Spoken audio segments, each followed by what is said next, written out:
pessoal, tudo bem? Boa noite.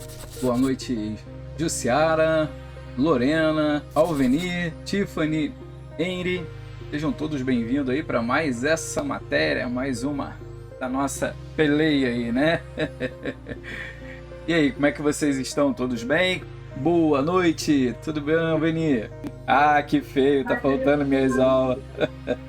E Lorena, boa noite. Então tá perfeito, beleza. Ok, vamos lá então, unidade 2, a estrutura textual. Essa unidade então ela está separada em 3 tópicos. Tópico 1, o texto e sua intenção. Tópico 2, a gente vai ter os diversos modelos de texto, principalmente na área profissional. E o tópico 3, o estudo do texto, a leitura, a sua interpretação e os tipos de gêneros que a gente pode encontrar dentro dessa modalidade. Então, no tópico 1, a gente tem o texto e a sua intenção. Na comunicação, na escrita como oralmente, todos os textos ela tem uma determinada intenção. Você não escreve nada por nada. Você escreve algo porque você quer passar uma mensagem de alguma forma. Então, por isso existem aí componentes básicos que devemos levar em consideração com quem a gente fala, para quem a gente fala, como a gente fala e se vai ter uma intenção por trás disso, com que intenção você está comunicando para aquele seu público-alvo. Como vocês podem ver, ela parece que a fala ou a escrita é algo mais simples que a gente pensa, mas não, ela tem uma complexidade em torno dela. Se a gente observar bem, sempre que a gente escreve alguma coisa ou que a gente se comunica na parte oralmente, como a gente está fazendo aqui, criamos uma certa estrutura para que se entenda, se possa ser entendido melhor para os nossos ouvintes, pelo leitor, dependendo se você for fazer a área mais escrita. Dessa forma, nós organizamos os parágrafos, as palavras, a extensão dos textos ou da fala, e a linguagem também pode ser diferente, diferenciar quando nós comunicamos numa intimidade com a família ou com os nossos amigos. Aí já é diferente quando a gente fala com os nossos superiores ou mesmo com uma pessoa desconhecida. A gente não fala da mesma forma, a gente vai modificando. Ou ainda muito conhecida em uma entrevista de emprego, como que você vai conversar com quem está te entrevistando da mesma forma que você conversa com seu amigo de... Não, né? É muito mais formal, muito mais técnico. Então por isso que dependemos muito da situação para poder ver que estilo de fala nós vamos utilizar. Depende muito da situação. Mas resumindo toda essa parte que eu coloquei aqui para vocês, na oralidade, que é o que a gente está fazendo, a seleção dessas palavras são feitas de maneira mais natural. Já a escrita é um pouco diferenciada. Ela contém uma redação de uma parte mais técnica, mais gramatical, que a gente precisa verificar corretamente como a gente vai colocar, observando os pontos, as vírgulas, as palavras certas, não repetitivas, como a gente trabalha aí com esses documentos do paper, TCC e ainda vários outros documentos, até mesmo na construção, no envio de um e-mail ou de outros documentos que contenham um texto que tem que ser bem claro, objetivo, principalmente a mensagem que você quer repassar. Assim a gente vai entrando na construção do texto, a coesão e a coerência. Todo mundo acadêmico nas faculdades ou no curso técnico ou qualquer, até mesmo no ensino médio, a gente ouve muito isso no português, a literatura, a coesão e a coerência. Então agora a gente vai relembrar um pouco, e para quem já não tinha muito acesso a esse tipo de conteúdo, hoje a gente vai entender ou tentar entender ele um pouco melhor. Então um texto ele deve apresentar um conjunto de características, pontuação, várias palavras, sinônimos, então um conjunto de caracteres, intencionalidade de você alcançar alguém, de ser aceito, aceitabilidade, informatividade, funcionalidades da vida que a gente tem, já falando numa linguagem mais técnica. Você pode estar se perguntando, pensando, o que é tudo isso? Para que serve isso tudo? Numa parte tão diferenciada. Então vamos iniciar com a coesão, que nada mais é do que um bom vocabulário, ler bastante, ser uma pessoa mais culta e assim você ter várias palavras para você utilizar tanto no seu vocabulário oral como no escrito, mas principalmente no escrito. Então ter elementos que liguem de modo a transmitir claramente a mensagem que você deseja enviar, a gente vai entender um pouco o mecanismo dessa coesão. Hoje a gente tem os termos coesão sequencial, a coesão referencial e também a coesão recorrencial. Então, falando sobre a coesão sequencial, se refere ao desenvolvimento textual em si, o que a gente está desenvolvendo ali na introdução, no seu desenvolvimento, em toda a questão, aqui eu já estou direcionando mais o paper, mas em toda a questão da escrita. Nessa comparação, empregamos para se relacionar o que já foi falado e o que será dito, o passado com o futuro. A gente vai integrar esses dois meios e para isso a gente vai precisar de várias ferramentas. O condicional, tipo, se chover, não apresentarei teatro. Casualidade, se todos foram de roupa quente, estava fazendo muito frio. Tem também a implicação lógica, somente é um meio de resolver a situação, contando com a verdade. Trazendo várias coisas, ele vai transitando, tanto no tempo passado quanto no tempo presente e também futuro. Vocês podem ver que ela vai circular entre esses termos. Temos também exemplos de progressão temática, uma justificativa. Por exemplo, os alunos fizeram um pagamento, pois o sistema estava funcionando. Conjunção agora, entreguei os trabalhos no dia agendado e pude fazer a avaliação.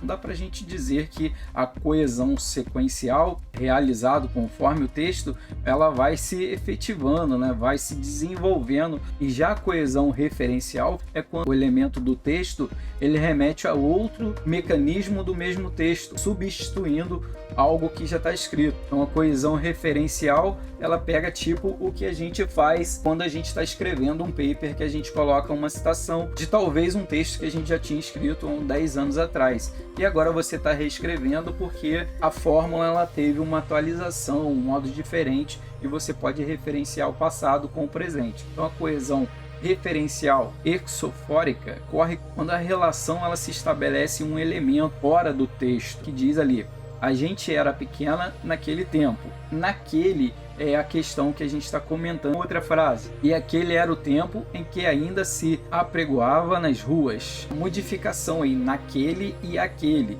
E assim a gente vai indo dentro dos textos que vai mudando o tempo verbal. Então mesmo nas poesias, nos livros, dependendo da escrita, você vê muita coisa modificando, às vezes ali só com esses aparatos que a gente já vai ver, parte de substantivo, adjetivo e coisas assim que vai entrelaçando entre os textos.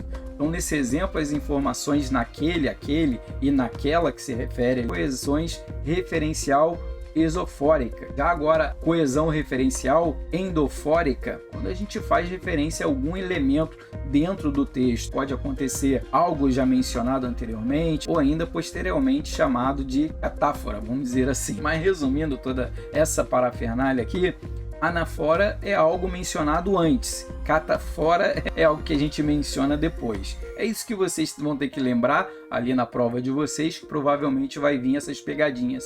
Vocês podem circular ali que vai ajudar vocês. Então, um exemplo: então, não consigo pegar o avião, pois quando cheguei ao aeroporto, ele já havia decolado. Quem que é o ele? É o avião. Entende? Então já dá para a gente ter uma ideia do que ele estava falando. No segundo exemplo, lá foi ele, pelos ares. Quem que foi pelos ares? O meu avião. Eu não preciso repetir o avião duas vezes. Quando a gente está escrevendo no nosso paper, lembra que na introdução eu sempre falo, encontrei aqui no mesmo parágrafo 2, 3 palavras repetidas. Então é nesse exemplo do avião, primeiro exemplo, a gente tem a anafora, né? Vou chamar anafora, mas deve ser anáfora, bem provável que seja isso. E a anafórica é ele, uma colocação de identidade de um outro. E no segundo exemplo, catáfora, que ele se refere a um termo expresso posteriormente, como seja o meu avião. Depois a gente tem a parte da coesão recorrencial. O exemplo: a criança chorava, chorava, chorava, enquanto os colegas a olhavam triste. Ocorre a repetição. Então ainda pode ocorrer o elipse. O maior objetivo da vida não é conhecer, mas aí vai ter aquelas caixinhas lá que a gente usa quando a gente quer utilizar só um pedaço da nossa citação. Aí a gente coloca lá os colchetezinhos com os 3 pinguinhos dentro. É isso que quer dizer ali. E depois a ação. Então ele vai omitir a estrutura, ou seja, o que tem dentro daquela parte lá dos colchetes. O maior objetivo da vida é a ação. Então, mas ele não quis colocar isso. Ele só quis colocar o maior objetivo da vida não é o conhecimento, mas a ação.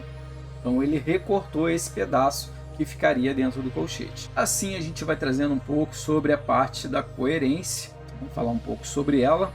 A coerência é uma estrutura, né, também textual, e ela é responsável por organizar a lógica das ligações, ficar mais harmônica e mais coesão, vamos dizer assim, entre os fatores e as ideias que a gente pretende expor no texto, para que a gente consiga entender a mensagem de quem quer reproduzi-la ou queira enviar.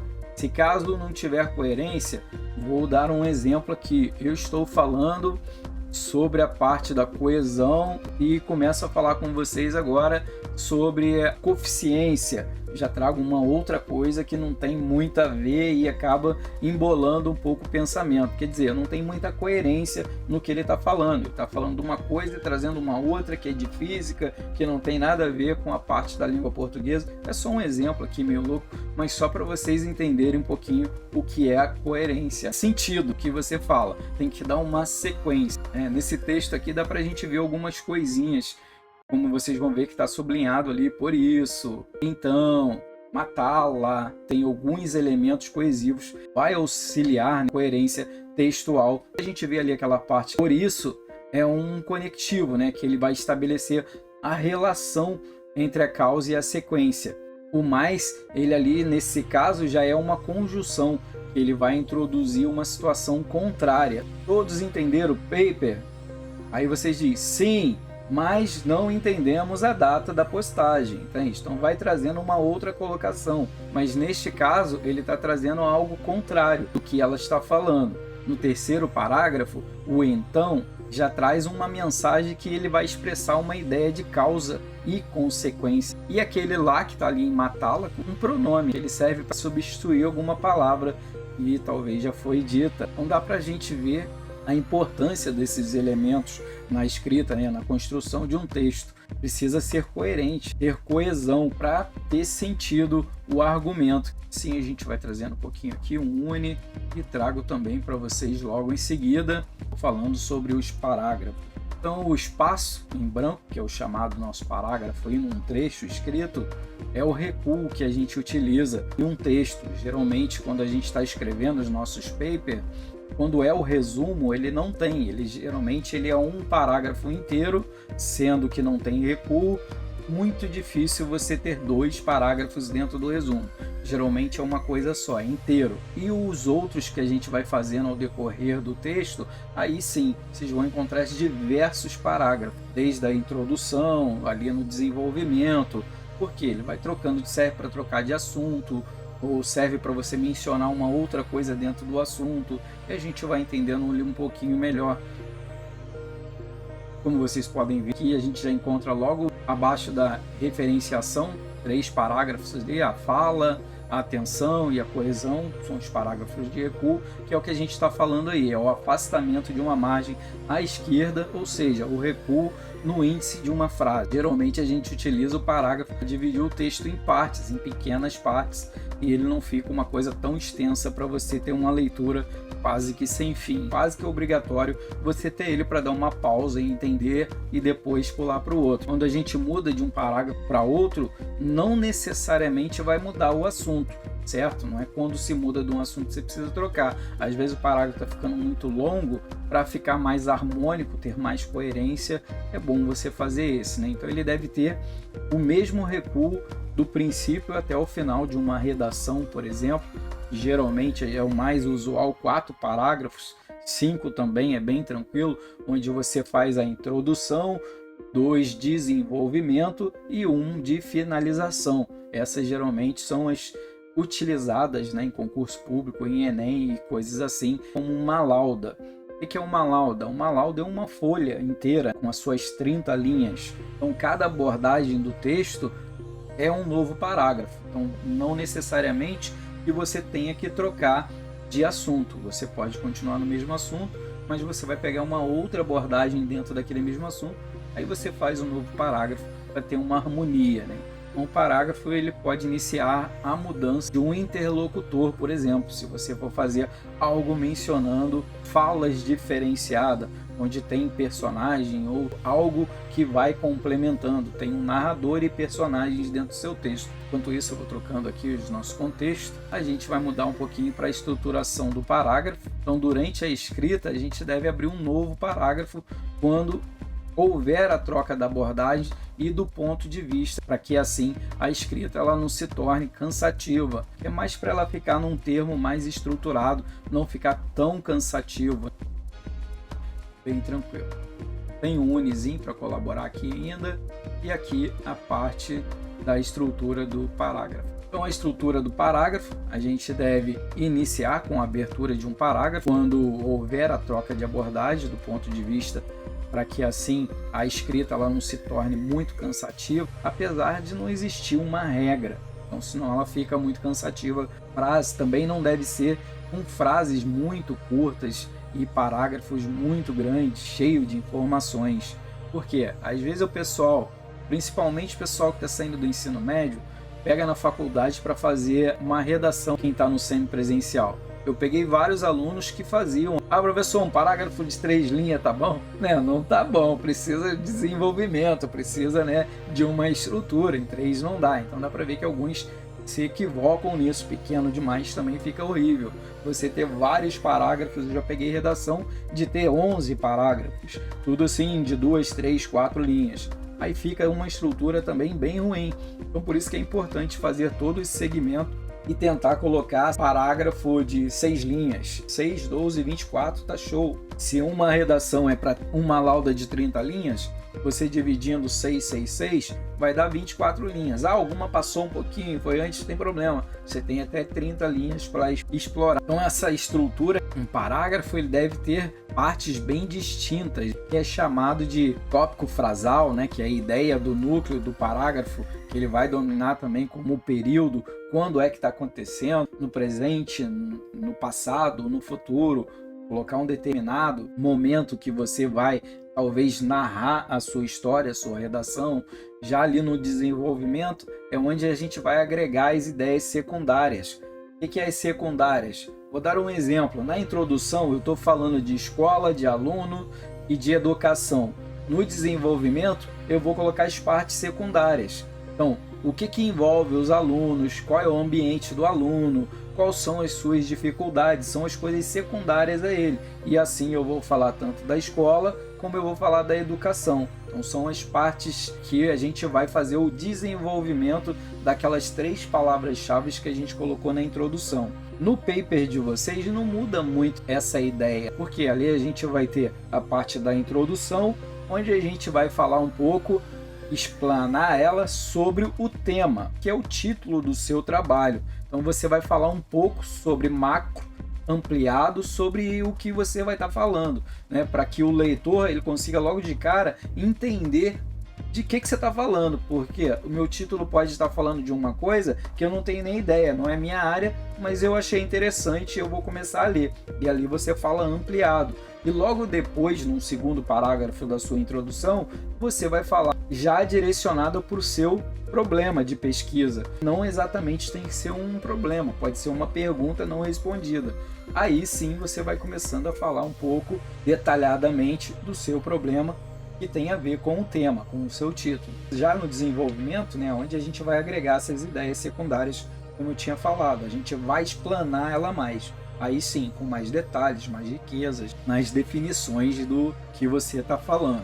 E lá na conclusão, agora a gente voltando para a redação, para o modelo que a gente está acertando aqui, ela serve para resumir o conteúdo do parágrafo no final. Isso quer dizer o quê? Eu vou pegar um pouco lá da introdução, um pouco do meu desenvolvimento, que eu desenvolvi bastante coisa, e vou resumir, entende? Então é quase que nem o resumo que a gente coloca lá em cima em alguns trabalhos acadêmicos. Dependendo da fase que vocês estão, alguns papers têm resumo e outros não. O resumo, além dele ser o primeiro que vai ficar no documento de vocês, ele é o último que se faz. Por quê?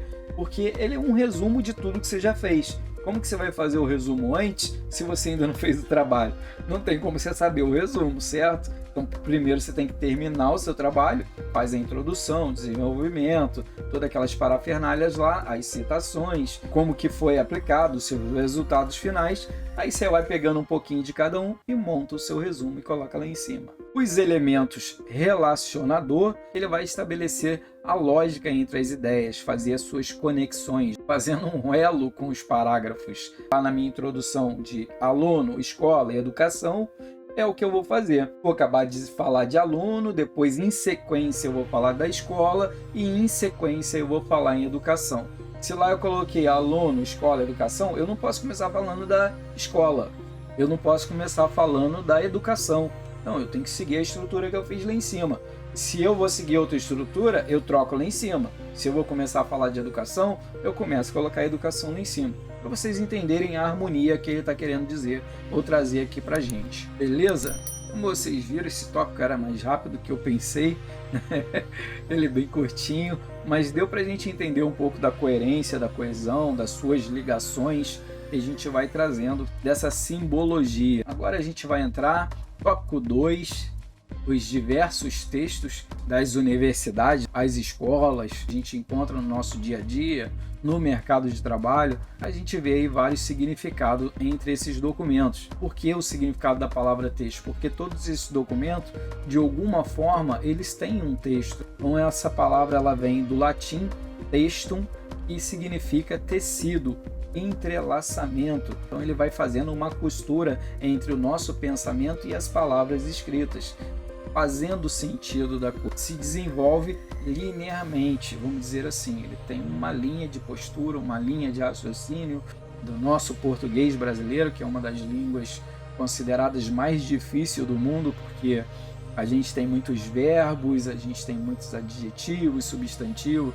todos esses interlocutores que fazem essa conexão. Acaba sendo meio difícil para as outras pessoas entenderem. Como vocês aí que manjam de inglês, que não é o meu caso, vocês olham aí que o inglês ele serve para várias coisas. Só vai trocando a palavra nas pontas e a partir daí ele vai fazendo a conexão que o raciocínio fica lógico, né?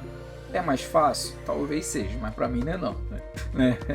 Então esse processamento de um bom texto, né, ele depende muito das características textuais, como a gente viu, e também do domínio que o leitor, e não só o leitor, mas quem está escrevendo também, e é claro com as interações entre os interlocutores, quem está ouvindo e quem está enviando a mensagem que está recebendo. E por sua vez eles podem trocar também de papel, porque às vezes o interlocutor está enviando uma mensagem, mas aguardando a sua resposta. Então aquele que é o seu recebedor vai ser também o outro e vão trocando assim as suas experiências. Então ambos têm que ter essa experiência da escrita, de ter um bom vocabulário e uma comunicação bem clara, né? Vamos dizer, as palavras ela tece o entrelaçamento, entrelaça algumas partes do texto com a finalidade de tornar o texto mais coeso e coerente. Assim, as características para que a gente possa escrever um texto com uma intenção de transmitir uma mensagem de maneira mais precisa, mais correta, a gente precisa seguir alguns passos elementares, sempre observando o modo descritivo, o narrativo e também o dissertativo da nossa linguagem que a gente quer enviar ou que a gente quer passar para o nosso ouvinte, né, para o nosso leitor.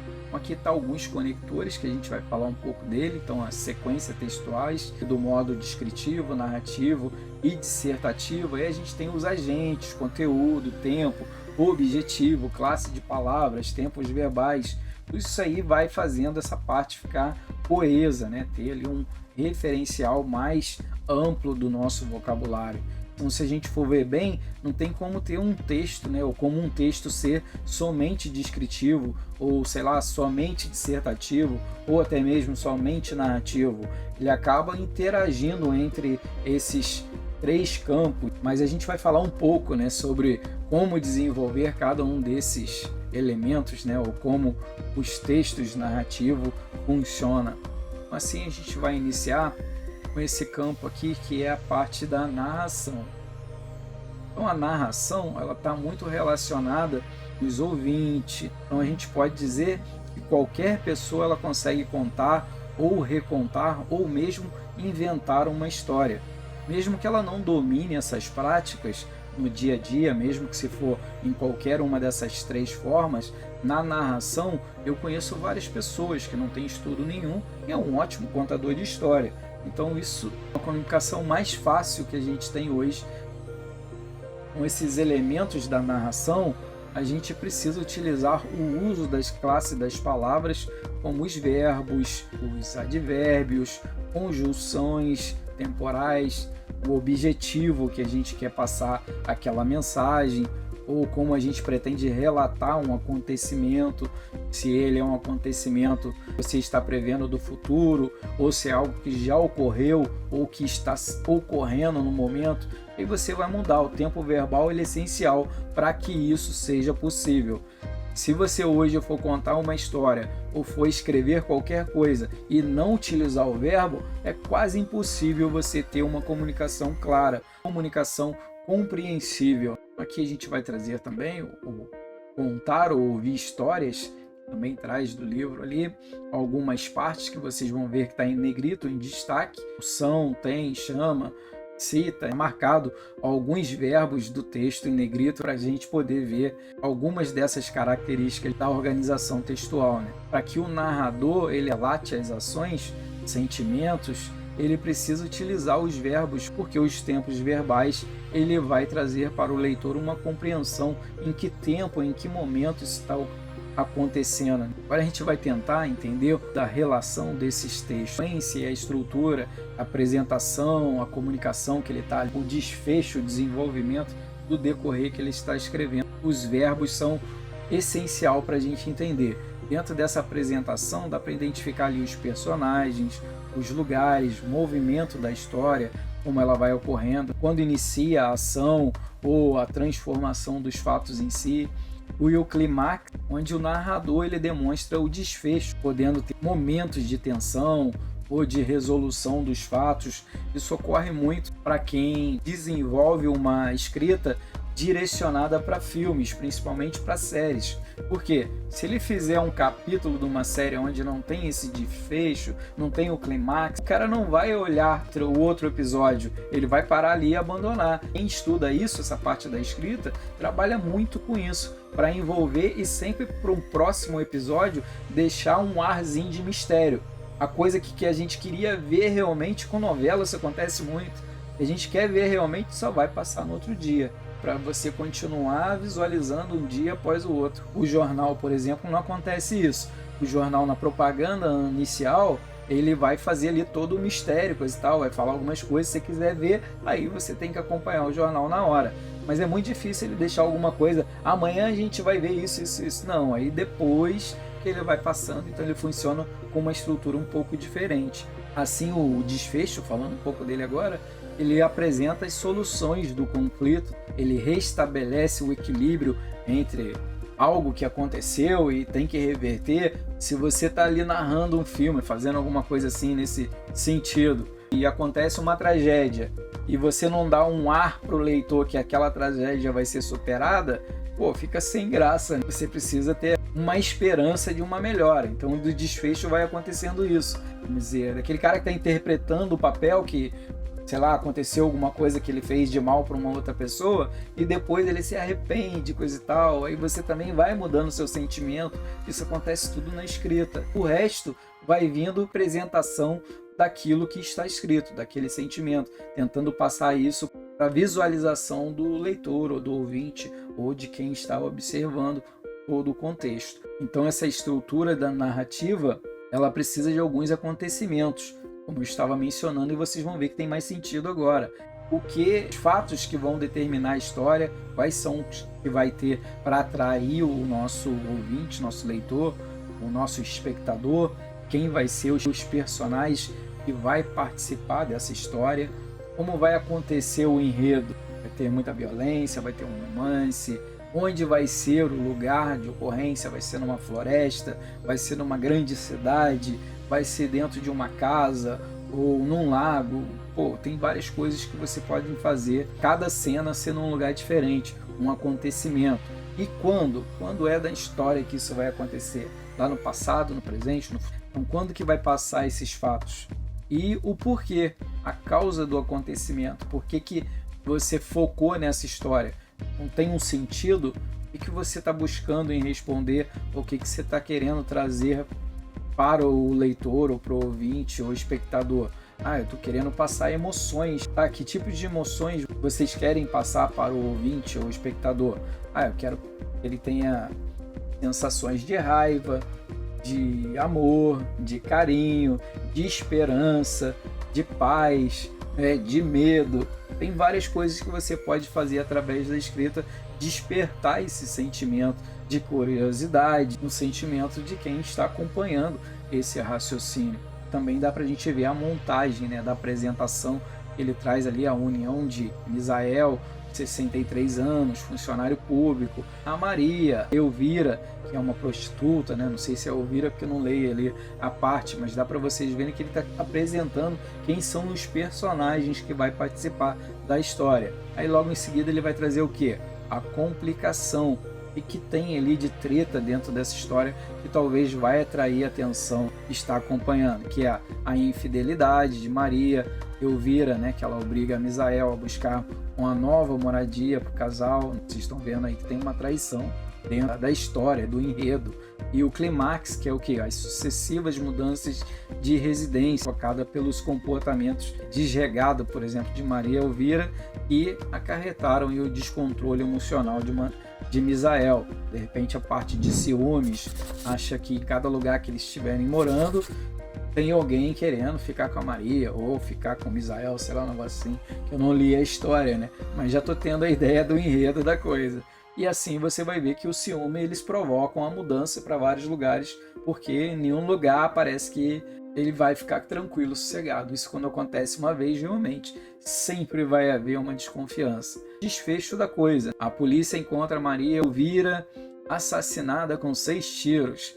Aí vem toda aquela parte de suspense. Será que foi ali o Misael? Ou será que foi outra pessoa? Foi o amante? Como é que foi a história? Vem o desenrolar da coisa. Como vai entrelaçando, aí o que? Como é que eu falei ali, tem o que, quem, como? Então o que? O romance conturbado que resulta em um crime passional. Aí depois quem? Misael e Maria Elvira, que passa os principais da história. Como? O envolvimento inconsequente de um homem de 63 anos com uma prostituta. Onde? Na Lapa, Estágio, Rocha, no Catete e em vários outros lugares.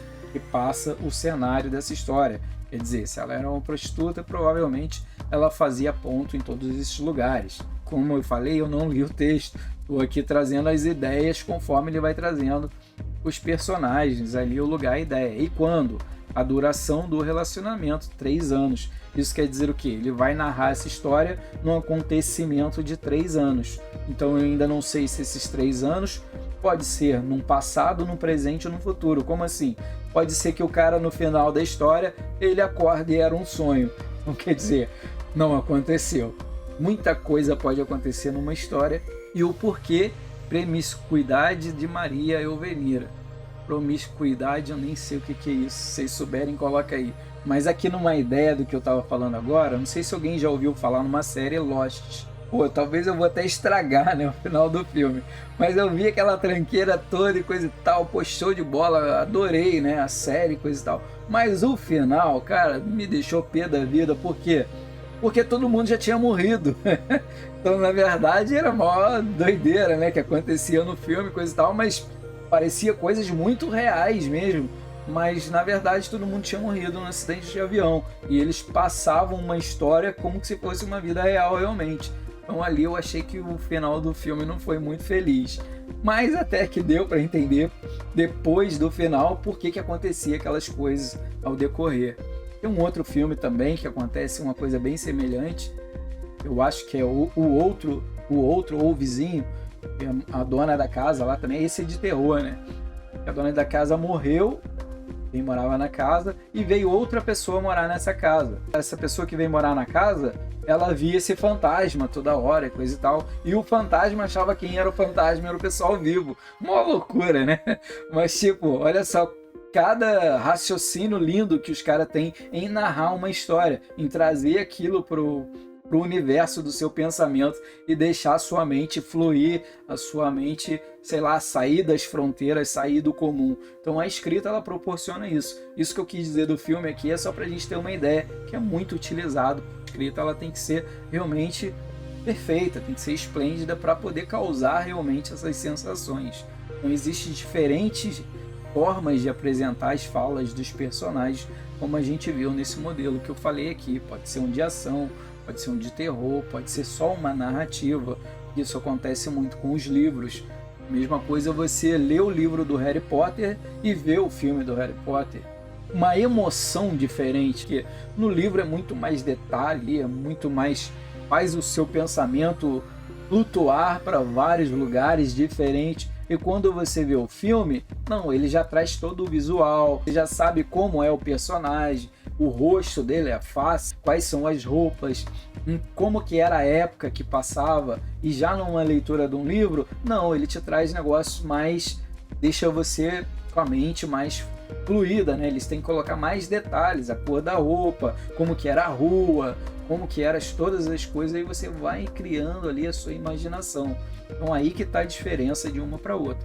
Alguns gostam mais de ler e outros gostam mais de ver o filme. Eu fico na segunda opção, apesar de eu adorar ler, mas eu não gosto de ler livros de filmes, eu gosto de ler outros tipos de coisas, né? Coisas mais profissionais mesmo. E aí, como tudo isso que a gente falou, a gente tem o discurso direto, e ele permite reproduzir diretamente a fala do personagem como uma charge. Ele traz só a imagem e já traz a fala ali nos balãozinhos direto pelos personagens. E essas partes de balãozinho a gente vê aí nas escolas, né, que a gente aprendeu lá no ensino médio, e fundamental também, eu acho. Várias coisas, quando tem ali as bolinhas, né, quer dizer que o cara tá pensando, não tá falando. Quando tem esse ali com o puxadinho, quer dizer que é um diálogo.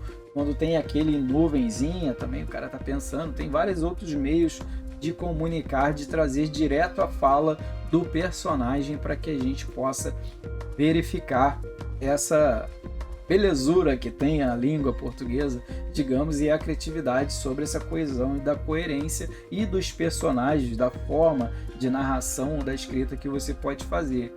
Nessa tirinha aí, por exemplo, não tem a presença de um narrador, ele já é direto, né? As falas dos personagens elas são reproduzidas diretamente. Já a diferença do discurso indireto, as falas dos personagens são incorporadas pelo narrador. Então, às vezes você vai ver uma história, por exemplo, eu vou contar uma história. Essa história tinha dois personagens, de Maria e José. A Maria não está entrando no diálogo diretamente e nem o José. Quem é o narrador? Sou eu, professor Arílio. Entende? Aí quer dizer, eu estou narrando uma história de duas pessoas, mas nada me impede da outra, que é o discurso direto, entrar na minha fala. Porque eu posso dar uma pausa, aí a Maria parou e entrou no quarto e conversou com José. Aí a Maria diz, aí eu vou colocar lá uma estrofezinha lá e a Maria vai falar a frase dela. Aí eu entro como narrador. João responde. Aí o João, tarará, tarará, tarará.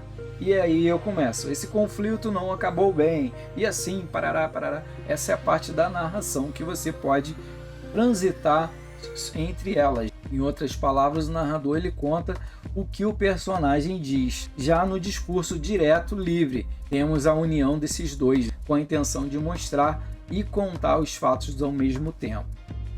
Já vamos trazer um pouquinho a descrição. A gente pode dizer que é um ato que descreve e captura a realidade de um texto. Então, ele vai trazendo o cenário para a nossa realidade. Então, para isso é necessário a gente utilizar os conhecimentos linguísticos, a construção dessas imagens que a gente vai apresentar.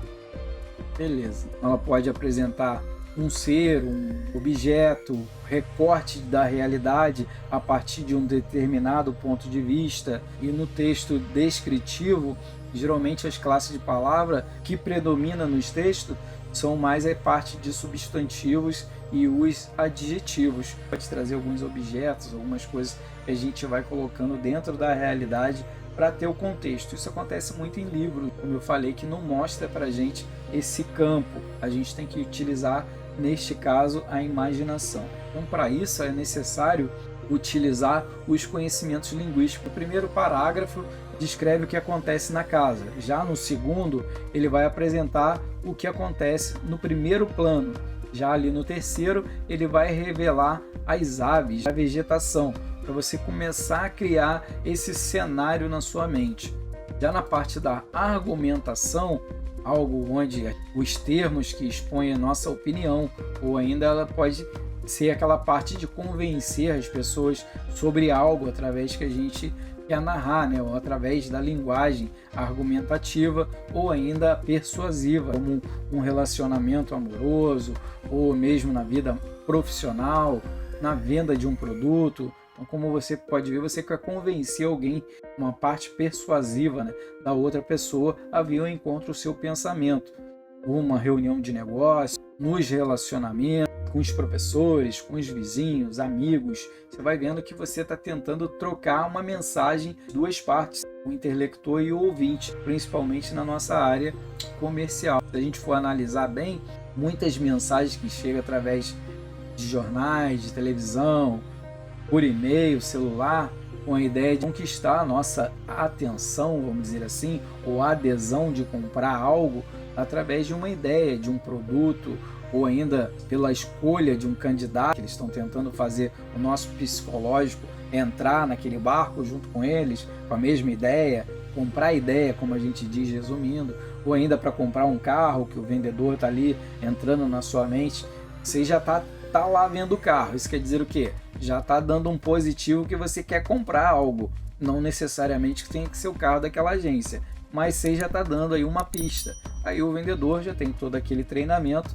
né? Se você já está ali, o resto é com ele. Ele vai fazer o carro ficar mais atrativo do que era para você que já está com aquela ideia. Ou ainda a maneira de conduzir a nossa vida. Isso também pode ser como as pessoas, por exemplo, eu quero conduzir minha vida de modo que eu dou um tombo em todo mundo, né? Eu passo a perna em todo mundo. Não, eu quero conduzir a minha vida de uma forma de fazer o bem para todo mundo, olhar a quem, sem querer nada em troca. Então, você pode conduzir sua vida também dentro dessa ideia, dentro desse mecanismo que a gente está dando a ideia.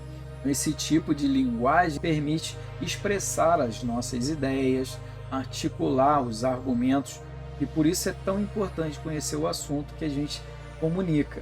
Mesma coisa se eu fosse falar para vocês aqui, matemática financeira. É uma coisa que eu não domino, mas eu posso trazer quem domina para participar da área, para poder complementar essa minha defasagem. E ainda posso estudar para isso. Então, como a gente viu, tem como a gente narrar e expressar nossas ideias e tentar trazer esse conhecimento que a gente quer passar da forma mais sábia possível. Se você não domina, procura outras formas de conseguir repassar isso que você precisa.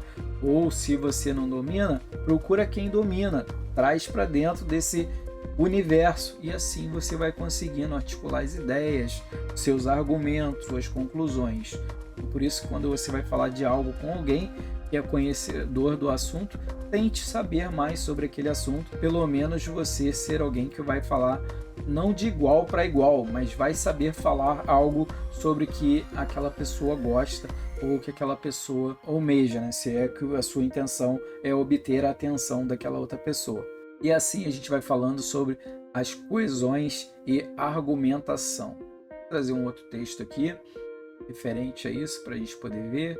Essa estrutura de um texto argumentativo, ele requer posicionamento mais crítico, além do conhecimento sobre o assunto. Adequar a linguagem aos interlocutores. Existe uma maneira muito simples para a gente organizar o nosso pensamento. Basicamente, a gente precisa daquelas coisas que a gente já viu lá no início, que é a introdução, o desenvolvimento e a conclusão. Praticamente uma redação, né?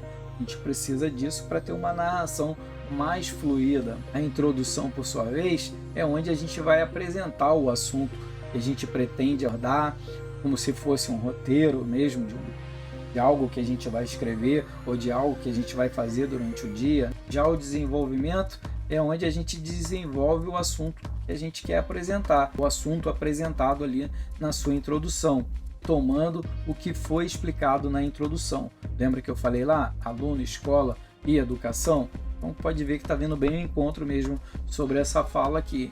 Enfim, a gente vai ter a conclusão.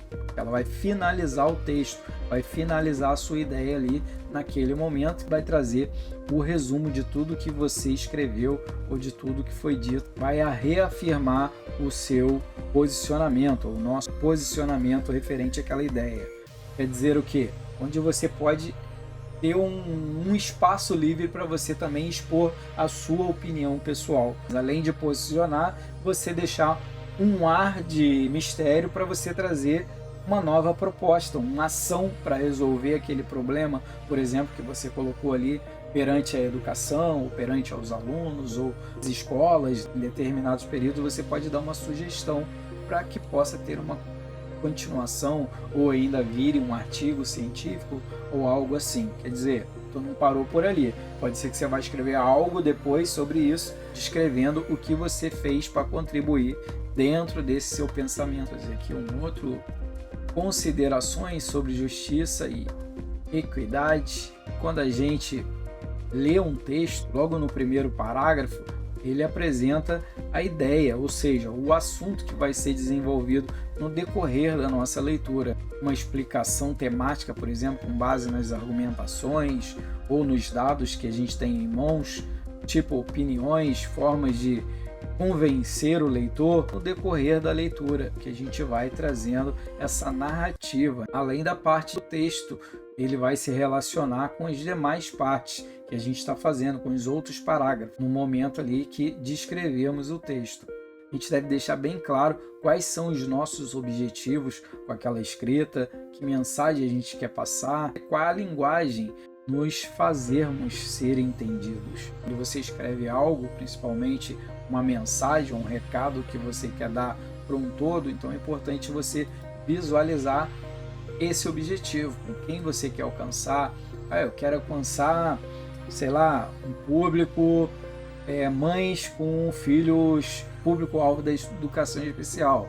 Não, eu quero alcançar, sei lá, deputados, a preservação da Mata Atlântica, sei lá, um monte de coisa. Seu objetivo pode ser para vários tipos de público. Isso que eu quero passar para vocês. A ideia, né, que você tem com esse objetivo é trazer talvez uma doação, você reciclar um lixo, ser mais humano com o próximo. Você vai ter um objetivo nisso tudo. Ou seja, na sua mensagem. Indo para o tópico 3, o estudo do texto, leitura, interpretação e gêneros. Aqui a gente tem a estrutura do texto, leitura, interpretação de gênero. Então todas as pessoas têm habilidades de leitura, de escritas, e que saber ler, né, vamos dizer, com segurança, ou saber interpretar um texto de diferentes linguagens, ou mesmo avaliar informações repassadas a você, ou as suas ideias, ou ideias de outras pessoas, formular perguntas, isso é muito importante. Vai estar bem mais preparado para o mercado de trabalho se você dominar essas habilidades. Por quê? Quando você domina, quando você é uma pessoa mais culta, você tem um hábito de ler um jornal, um livro, sempre está vendo um jornal, as notícias que ocorrem no mundo inteiro hoje, você enriquece o seu vocabulário, você tem mais assunto para argumentar com alguém. Agora, quando você é uma pessoa que fica totalmente só novela, videogame, não faz mais nada no seu ouvir música, você fica um pouco bitolado dentro desse sistema, porque qualquer assunto que outro profissional vier conversar ou trazer para um tema que você esteja ali, você não vai saber colaborar, você não vai conseguir interagir com aqueles questionamentos mais sérios, mais do dia a dia, que pode te trazer até uma oportunidade de crescimento. É muito importante a gente ter um entretenimento, ouvir uma música, ver uma novela. Claro que pode, isso aí faz parte da vida e faz bem, só que acontece que você não pode ficar bitolado em só isso. Isso vai fazer parte para sua mente, por exemplo, se distrair um pouco, né? Em vez em quando você está lendo um livro, você vai ter uma pausa ali, depois de 30 minutos de leitura, de, sei lá, 5 minutos numa rede social. Isso é normal, mas às vezes você faz o inverso. 5 minutos de leitura e 30 minutos de redes sociais. Aí tá ruim, né? Aí você tem que ver que algo tem que ser mexido aí na sua concepção, nessa realidade, para trazer mais benefícios, né? Se você pretende um dia, sei lá, fazer um concurso público, você não vai estudar para o concurso público 6 meses antes, ou sei lá, 2 semanas antes do concurso, não vai adiantar. Tem gente que está estudando há 5 anos, 6 anos, concursos tipo editor da Receita Federal. Pô, se você não tiver pelo menos uns 5 anos estudando, mesmo que não tenha nem a precisão de quando vai abrir o concurso, você tem que estar na frente, tem que estar fazendo cursinhos, buscando material, porque é muita coisa, é muito conteúdo. Quem se prepara melhor, com certeza vai ter condições melhores de alcançar o objetivo. Essa é a ideia. Por isso essa importância de você saber se doutrinar um pouquinho pelo seu objetivo de vida, o seu plano de vida, o que você fez. Lembra que a gente tem ali aqueles planos de carreira, que talvez a gente vai ter até uma apostila sobre isso? Planos de carreira, ele traz exatamente isso. Você tem que planejar o daqui a 5 anos, onde eu estou e onde eu quero chegar. E depois você vai dividir ele em pedaços, ou seja, em 5 parcelas, e por sua vez você vai separar em várias parcelinhas para você poder subir um degrau de vez e ele não ficar difícil de ser alcançado. E assim essa estratégia você vai fazer. Isso é o que ele está trazendo aqui para gente, essa estratégia de leitura, de aperfeiçoar a sua comunicação, interagir mais com outros meios de comunicação. Ah, mas eu só gosto sei lá, de ler sobre romance. Tá, ok, show de bola, romance é o seu gosto pessoal, é o seu hobby. Mas o que isso vai te trazer de bom para a vida profissional? A não ser se você for um escritor, um autor de alguma coisa, de novela, um ator de novela, um autor de um livro, sei lá, alguma coisa assim. Aí pode ser. Agora, se não, é um hobby. Aí você tem que poder tentar trazer um pouco a tua vida e equilibrar um pouco com o seu objetivo da vida profissional. Porque a vida profissional, ela ajuda a gente a realizar os nossos sonhos, né? Os sonhos é muito difícil realizar o que a gente quer da vida profissional. Então aí a gente tem que poder trocar um pouquinho. Para realizar os sonhos a gente precisa de dinheiro, a gente precisa trabalhar. Então você tem que se preparar para o mercado de trabalho. Senão, se você não se prepara, o que acontece? Você vai trabalhar muito e ganhar pouco até o final da sua vida e talvez não vai conseguir alcançar o seu objetivo, o seu sonho. Agora, se você se preparar para o mercado de trabalho, estudar e tem um sonho, é mais fácil de você alcançar o seu sonho, porque você vai trabalhar menos, ganhar muito mais e fica mais fácil para você curtir e ter tempo para alcançar o seu objetivo. Olha, em muitos casos aí de livros que eu vejo, pessoas de sucesso, as coisas que eu leio mais para a vida profissional, dizem que funciona. Eu estou no caminho? Não sei ainda. Até agora, pelo menos eu estou na profissão que eu amo fazer. Eu não estou pelo dinheiro, mas pelo amor, né? E o amor vai me trazer o dinheiro mais tarde. Assim que funciona. Faça algo que você gosta e seu objetivo vai ser mais fácil de alcançar também. O resto vai vindo.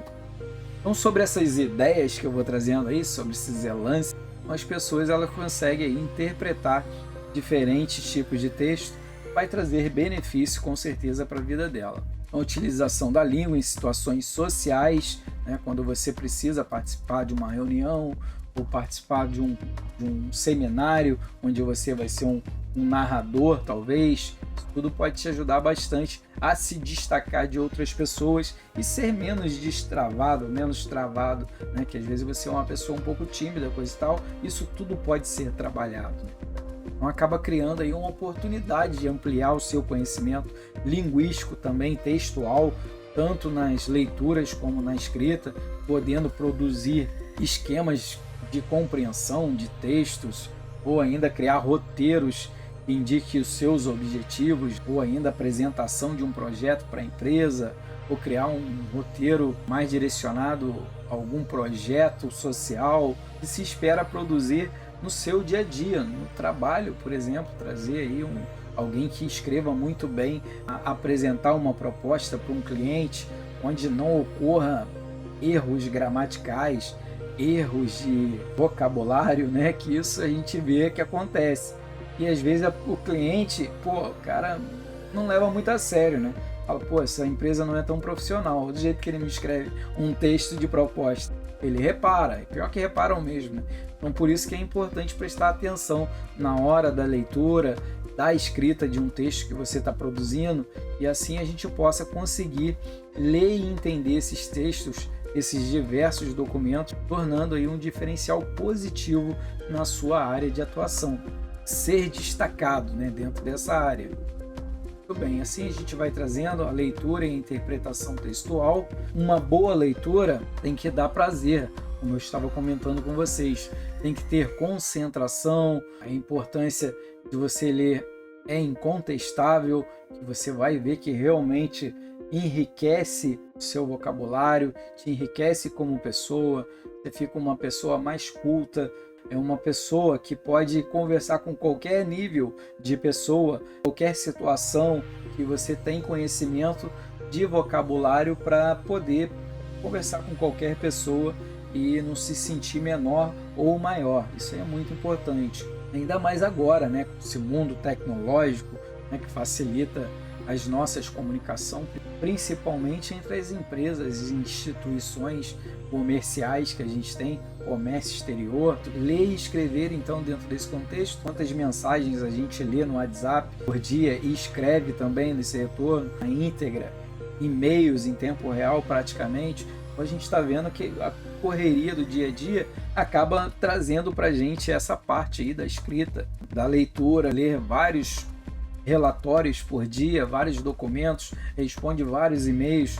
Na vida profissional é isso aí mesmo. Porém, não tem só o seu lado positivo dessa parte da correria.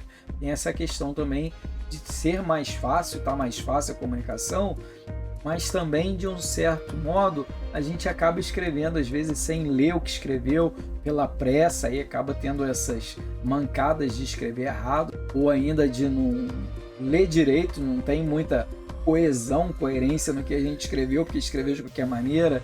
Às vezes essa mania do WhatsApp, da gente escrever tudo BC, né, tudo essas coisas no diminutivo, só com os emojis e coisa e tal, e às vezes a gente confunde essa linguagem para mandar um e-mail. No e-mail já não se usa isso, num documento muito menos, né? Então a gente tem que separar um pouco esse tipo de linguagem que a gente tem.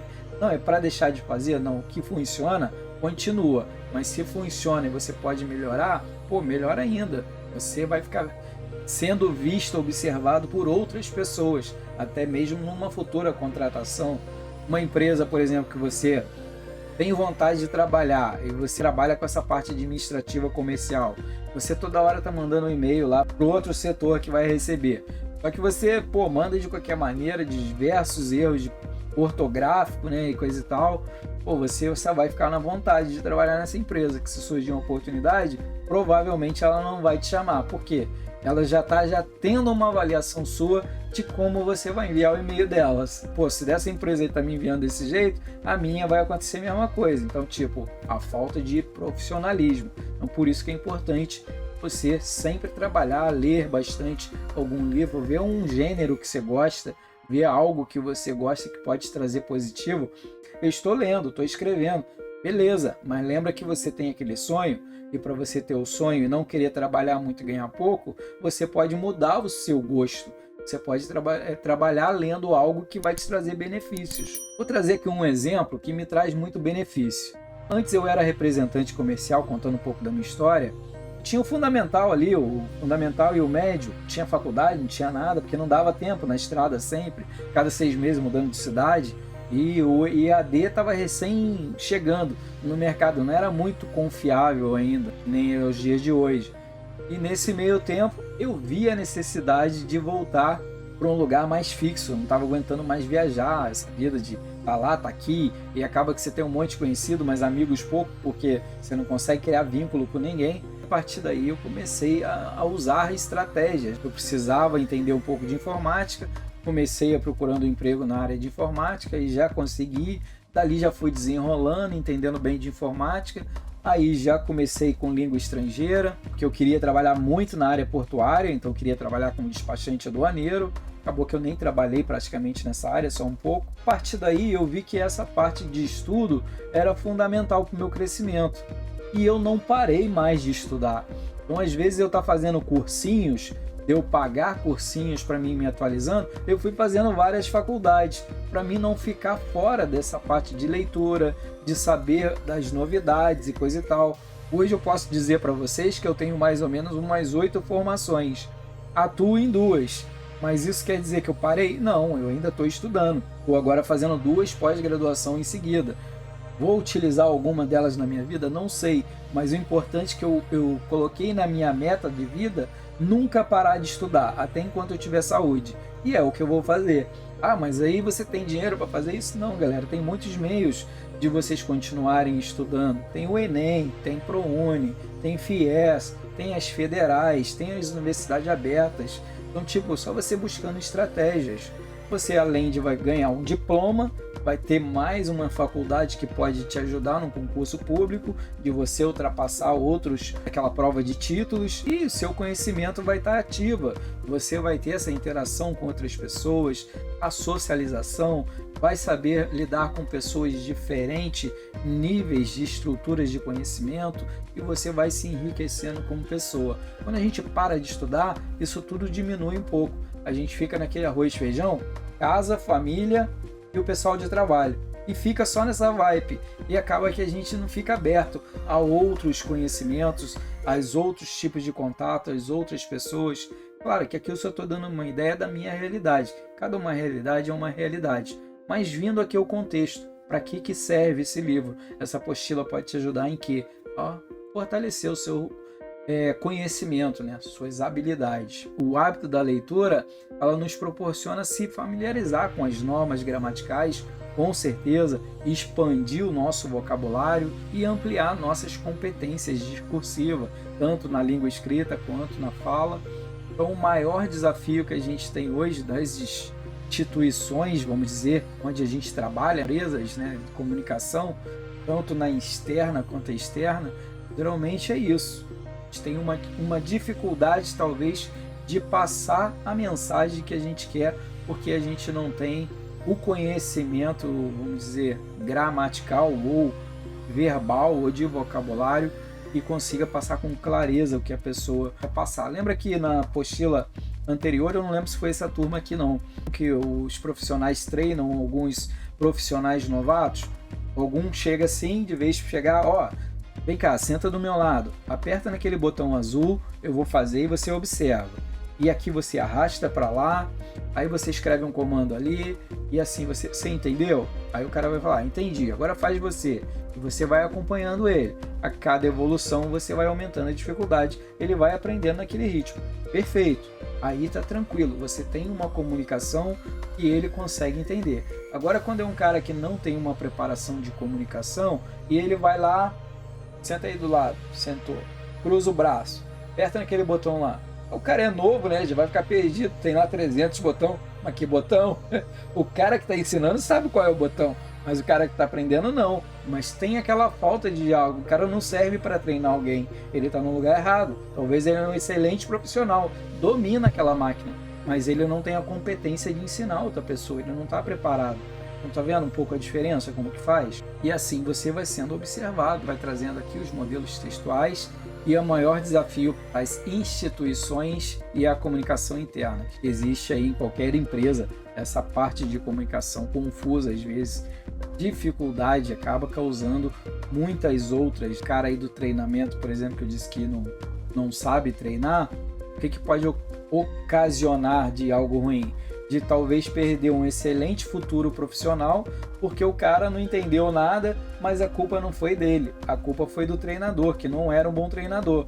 Então, se o cara não conseguiu entender, aí talvez já descarta um cara porque ele não teve um bom professor para poder ensinar ele. Então, quer dizer, a empresa sai perdendo, porque tem toda aquela questão de selecionar a pessoa, né? De colocar o currículo e dar a entrevista, e depois de selecionar, aí você faz todo aquele filtro, seleciona a pessoa com todo o perfil para aquela vaga, mas na hora que está na vaga, que é o treinamento mesmo da efetivação dele, colocam lá um treinador de péssima qualidade de treinamento para ensinar aquele rapaz. Às vezes ele domina a máquina, mas ele não tem o perfil para ensinar alguém.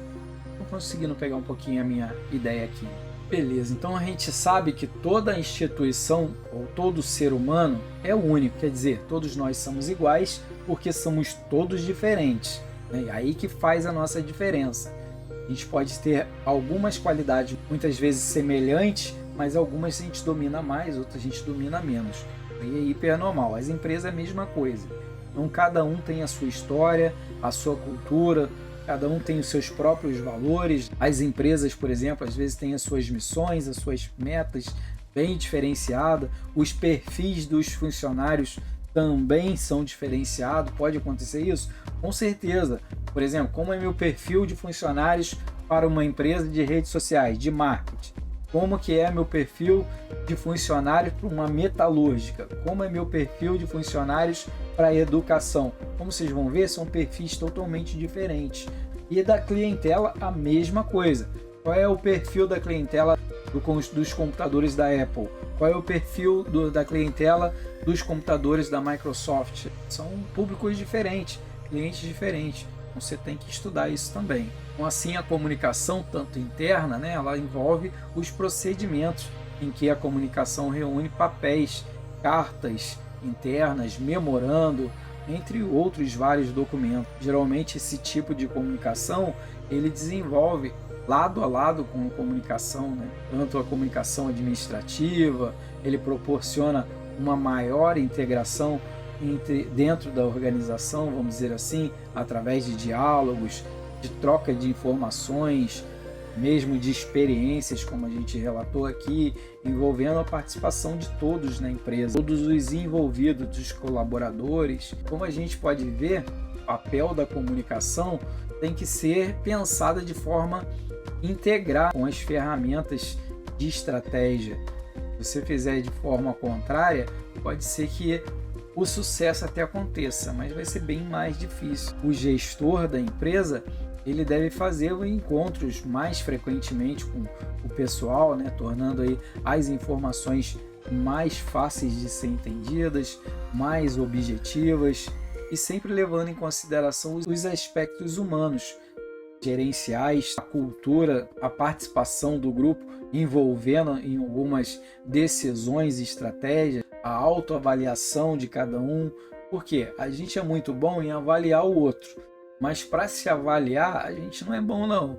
É igual aquela parte lá que eu falei, né? A gente é um bom falante, mas não um bom ouvinte. Então são coisas que a gente tem que perceber na gente e tentar modificar isso. Se olhar ali, botar um espelho, se olhar e se avaliar. O que você tem de positivo e o que você pode melhorar. Aí você vai anotando. A comunicação pode ser uma delas. E também a comunicação da empresa. É muito importante dentro dos setores. Seja criada uma estratégia bem simples, bem básica, de você conseguir ir direto ao ponto. Essa apostila em si, se vocês forem ler ela mesmo na sua íntegra, vocês vão ver que ela é meio difícil, porque ela traz muito teoria, ela é escrita muito técnica. Muitos de vocês, não estou dizendo todos, têm uma certa dificuldade para assimilar isso.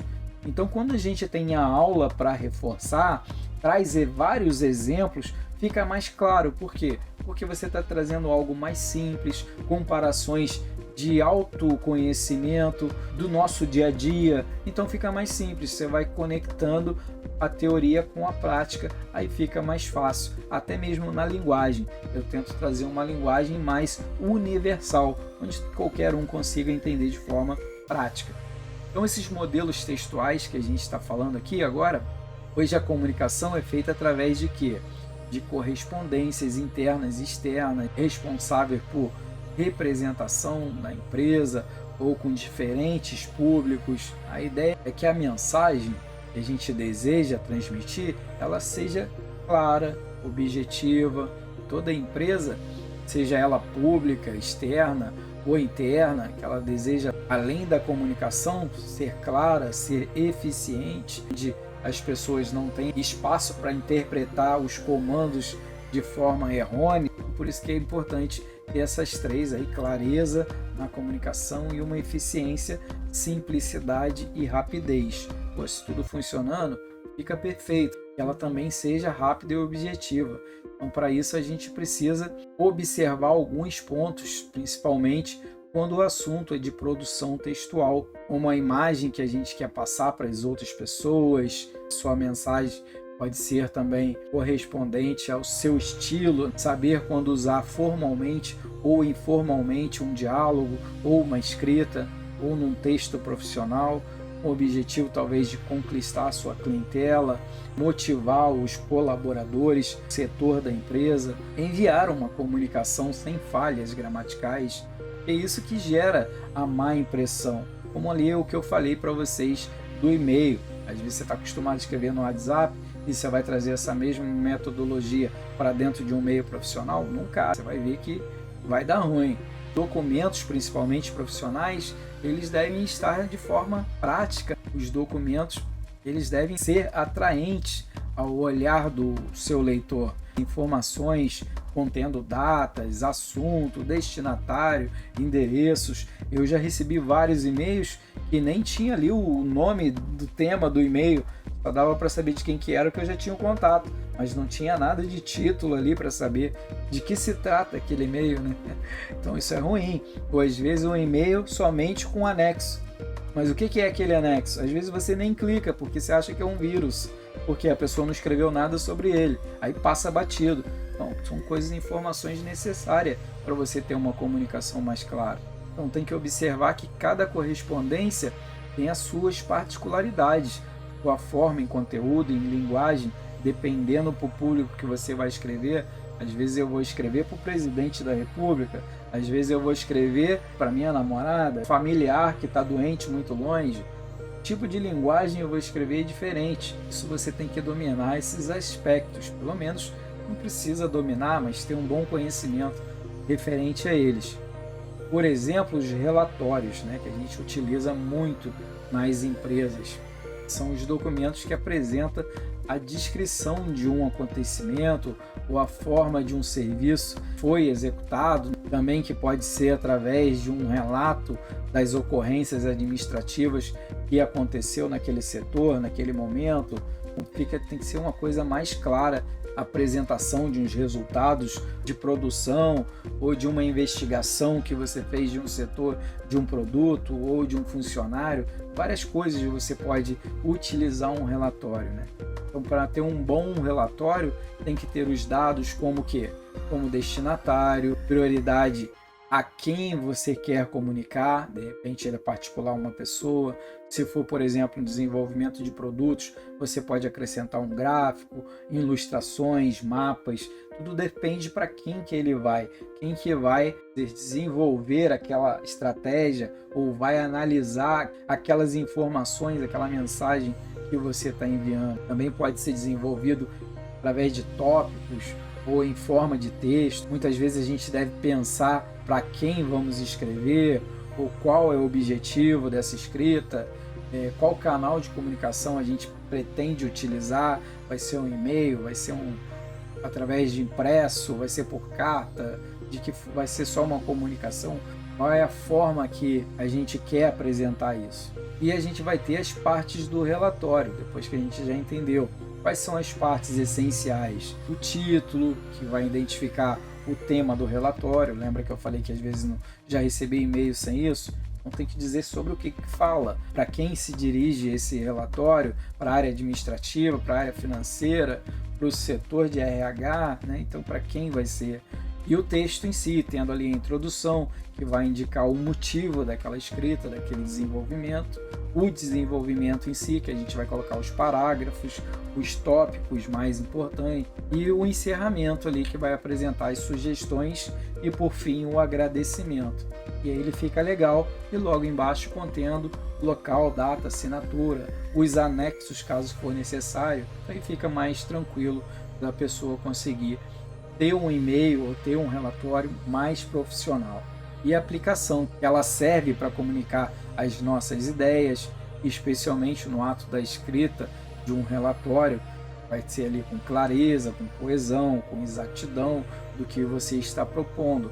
Assim a gente vai trazer aqui um modelo para vocês verem desse relatório que eu estou falando, que aí fica mais fácil da gente visualizar. Ali tem tudo direitinho, conforme a gente foi narrando aqui. Eu trouxe ele em duas partes, tá? Pra vocês poderem entender um pouquinho. E a gente já vai falar um pouco sobre a ata. A ata também é um meio de você organizar algo que aconteça dentro da empresa. Então a gente utiliza muito em reuniões, em assembleias, em convenções. Muitas vezes esse tipo de documento ele não permite modificações, né, posteriores. quer dizer o quê? Quando você fez, datou, coisa e tal, não mexe mais nele, naquele documento. Ele não pode ter rasuras, nem modificações posteriores. Mas tem jeito se você errar? Claro que tem, né? Então por isso que é preciso a gente tomar alguns cuidados ao escrever uma ata. Mas atas manuscritas, por exemplo, geralmente são registradas num livro específico dentro das empresas, um livro preto, né, para quem já trabalha com isso e utiliza esse tipo de material. Ele deve ter um termo de abertura, as páginas elas devem estar numeradas, precisa ser arquivadas em uma pasta, levar em conta a data da escritura.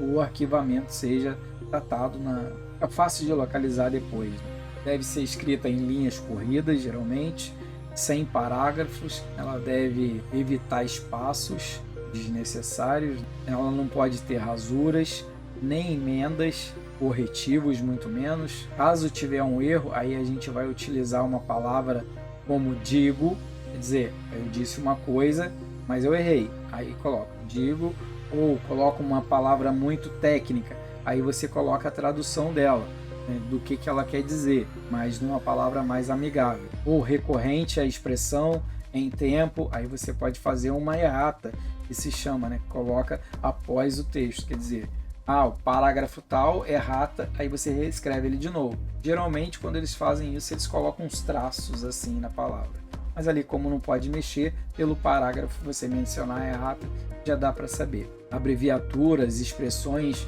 não pode ser utilizada dentro de uma ata. Números precisa ser escrito por extenso, né? Não pode ser colocado os números. E a escrita de um modelo. Então ela tem que ter o título, que vai identificar a reunião, por exemplo, a data, o dia, o mês, o ano, a hora dessa reunião, o local da reunião, a finalidade, ou seja, o objetivo que você está organizando, a identificação, por exemplo, quem está fazendo essa reunião, essa chamada do público, né? Por exemplo, o presidente, o secretário, e quem está presidindo essa reunião. O sindicato dos trabalhadores, sindicato dos professores. Está tendo uma identificação, quem que está promovendo tudo isso. E a discussão ali, a votação ou a deliberações. Quem escreve o que foi discutido, ou o que foi votado ou aprovado, como que está acontecendo hoje, né? O aumento de salário dos professores que a gente viu aí no jornal. Está acontecendo isso, eles vão fazer uma ata e ali vai estar tudo escrito, tudo legal. Depois as assinaturas, os votos, tudo tranquilo. E para ser modificado aí já tem que fazer uma outra coisa. E o encerramento que finaliza aí a ata. Terminei a minha mensagem. Com assinatura, todos os presentes eles vão assinar. Acredito que vocês já utilizaram isso nas empresas de vocês com frequência ou não com frequência, pelo menos uma vez por ano, né? Na área do ensino, vamos dizer, a gente trabalha com ata direta e reta.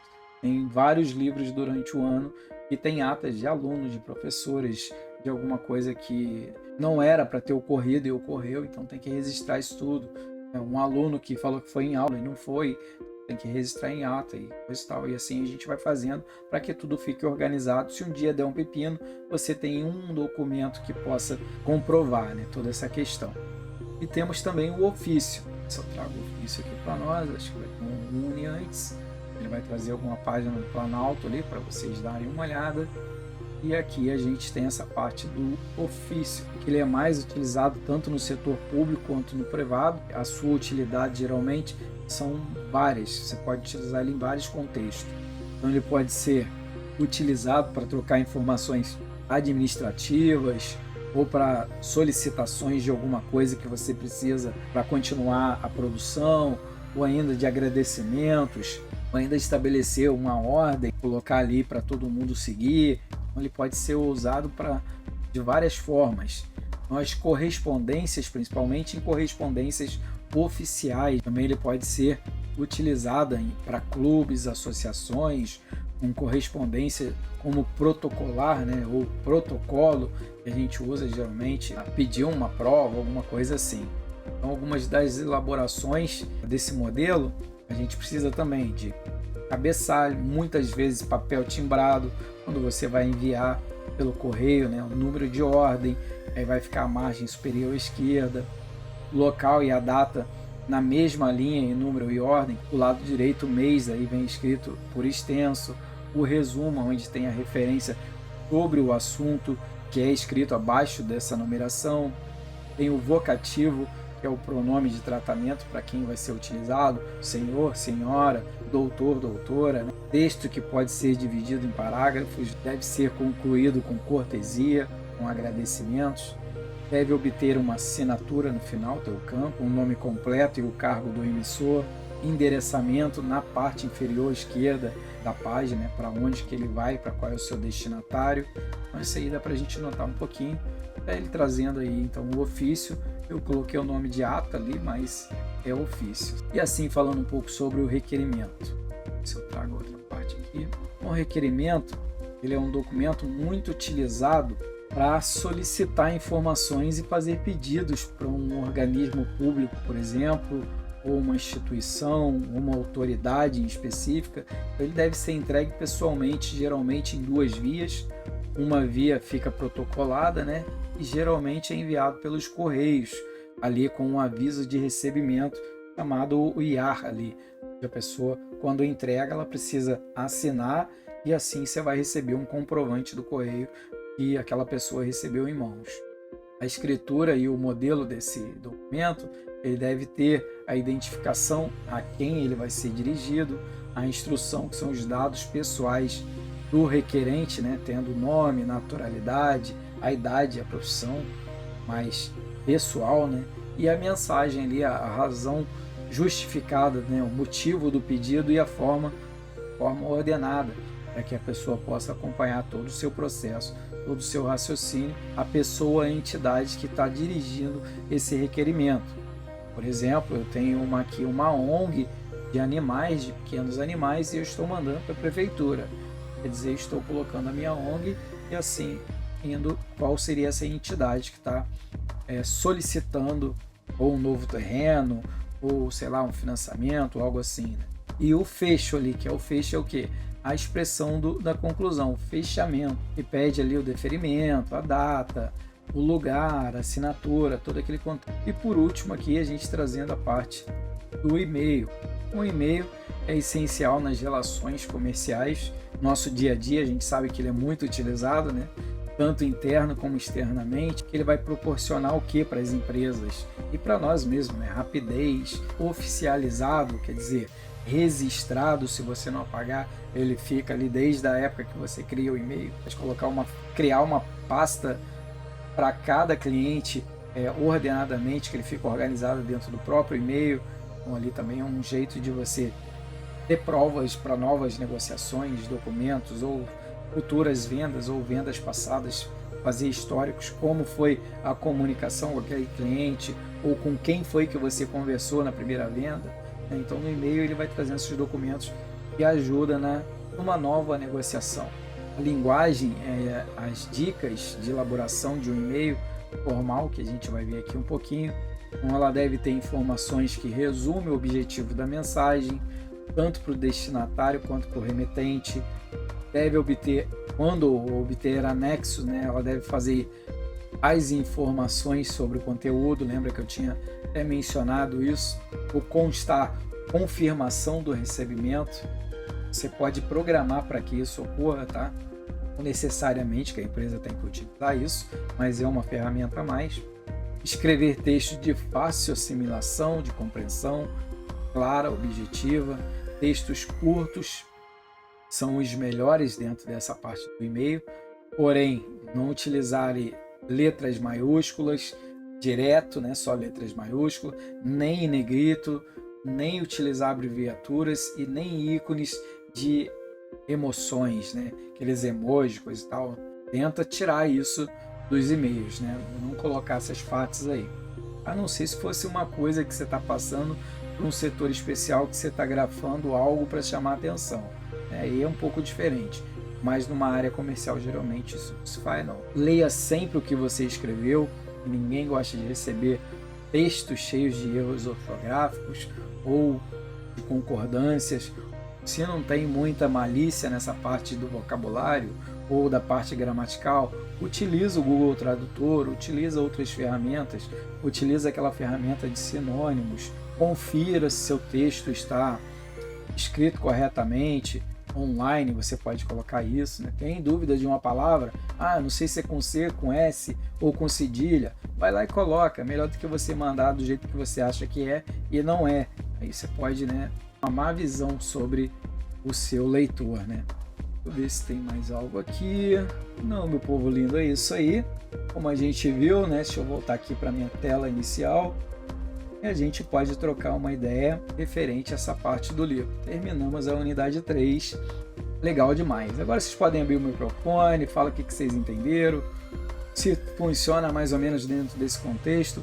A Jussara disse: a ata é um documento importante de registro, com certeza, né? Porque, como eu falei, no meu caso, na minha situação, eu uso dentro das escolas, né? A ata é para a gente fazer qualquer coisa. Se um aluno passou mal, de repente foi algo que ele comeu e ele não poderia consumir, mas o familiar não avisou, então a gente registra isso em ata para que, caso dê um pepino, né, que foi o colégio que ofereceu, não, a mãe não forneceu informações necessárias dizendo que o filho era alérgico a tal coisa. Então é um jeito de você se defender. Agora, se você não faz uma ata numa situação dessa, pode ser que dê até uma parte judicial, né, dizendo que algo que comeu na escola que fez mal, ele tinha problemas alérgicos, mas não foi mencionado. Mas aí você não tem como provar, aí fica mais difícil a briga, né? Essas partes de documento, como é que é o e-mail de vocês lá, a parte de comunicação em outras empresas, ou entre setores, como que vocês utilizam alguma dessas que a gente comentou aqui? Pode abrir o microfone aí. Elvenir, vou escolher você hoje para falar com a gente se estiver por aí, ou Laudenir também, que vocês trabalham na mesma empresa, né?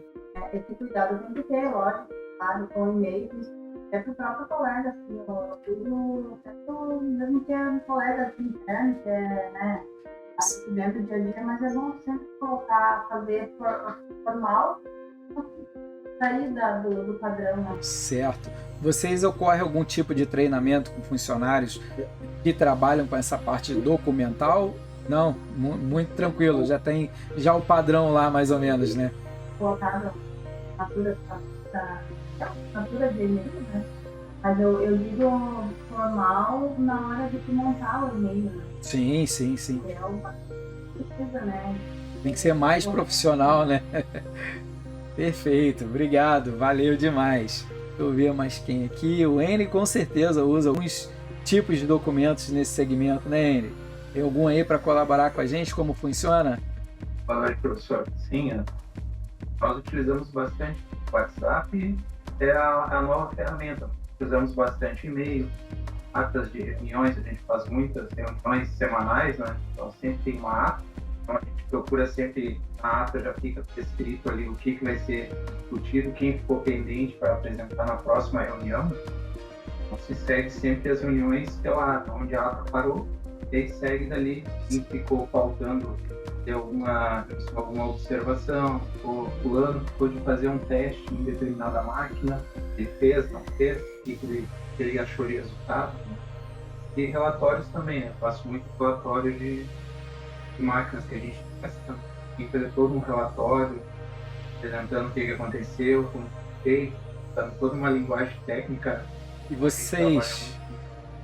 vocês alguma vez recorrem a alguma dessas atas para ver algumas informações para prosseguir dali para frente, vamos dizer assim? Sim, sempre a gente recorre às atas. Sempre acontece, passa 6 meses, às vezes acontece algum caso parecido, aí tem que voltar lá atrás, buscar as atas, que alguém lembrar, lá no mês tal, quem é que ficou de fazer tal coisa? Exatamente onde eu queria chegar, exatamente isso. Ela serve para ter tipo uma memória, né? Se algo que já fizemos, para poder partir dali, não começar do zero de novo, né? Você já fez uma experiência da sequência. É isso aí. Muito obrigado, Iene, Elvenir. Obrigado pela colaboração de hoje. Eu acredito que na aula que vem a gente vai falar bem mais desse assunto, que ele já vem mais, como vocês já viram, na primeira foi mais a teoria do geral, né? Ali. Agora a gente já trouxe um pouco da utilização e da sua importância, e na unidade 3 a gente vai trazer mais o mercado profissional mesmo. Eu acredito que a gente vai ter mais assunto para trocar uma ideia melhor. Esse não tinha muito, porque é muito gramatical, essas partes, né? Mas depois a gente pode contribuir com alguma coisa na área profissional que a gente vai trazendo. Então, meu povo lindo, eu acho que era isso. Se vocês quiserem falar alguma coisa mais, referente de qualquer coisa, fiquem com Deus. E se Deus quiser, a gente vai estar junto na próxima. Beijo no coração. Até mais. Fui.